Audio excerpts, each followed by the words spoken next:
રીતે ગુજરાતમાં જે એક્ઝિટ પોલ જે સામે આવી રહ્યા છે એમાં ચાણક્ય સહિતના એક્ઝિટ પોલમાં ગુજરાતમાં આમ આદમી પાર્ટીની બંને સીટ જીતી રહ્યા હોવાના અહેવાલ આવી રહ્યા છે.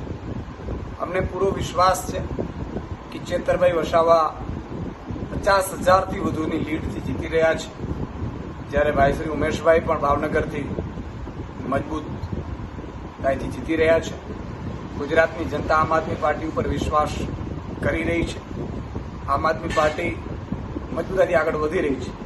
જોકે હજુ પણ મને લાગે છે કે એક્ઝિટ પોલમાં ઇન્ડિયા ગઠબંધનની પણ કેટલીક સીટો ગુજરાતમાંથી જે જીતી રહ્યા છીએ અમે એ હજુ બતાવી નથી રહ્યા, અથવા તો હજી એક્ઝિટ પોલમાં પણ મને લાગે છે કે ક્યાંક ઉણપ છે. અને એક્ઝિટ પોલ સામાન્ય રીતે વર્તારો આપતા હોય છે, સાચા રિયાલિટી કંઈક અલગ જ હોય છે. પરંતુ અલ્ટિમેટલી ગુજરાતમાં ઇન્ડિયા ગઠબંધનની પણ સારી એવી સીટો ઇન્ડિયા ગઠબંધન જીતી રહ્યું છે.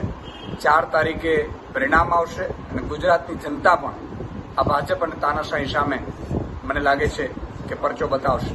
જય હિન્દ, જય ભારત.